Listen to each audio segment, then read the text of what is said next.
దేవుణ్ణి సేవించేవాడు దేవుని మార్గంలో సేవించాలి. సొంత మార్గాల్లో నేను సేవిస్తాను అంటే దేవుడు ఒప్పుకోడు. ఫస్ట్ నుంచి కూడా దేవుని పద్ధతి ఇది. దేవుని పద్ధతి ఎప్పుడూ మారదండి. పాత నిబంధనలు అయినా మారదు, క్రొత్త నిబంధనలు అయినా మారదు.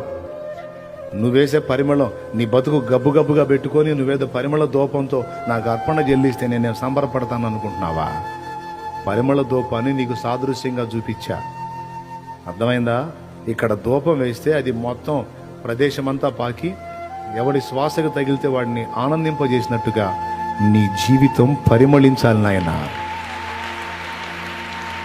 నీ జీవితం పరిమళ సువాసనలాగా ఉండాలి సమాజానికి. నీ బ్రతుకే ఒక పరిమళ సువాసన కావాలి. నీ పేరు విన్నప్పుడు, నీ జీవితాన్ని విన్నప్పుడు విన్న ప్రతి ఒక్కరూ ఒక సువాసనను గైకొన్నట్టు ఆనంద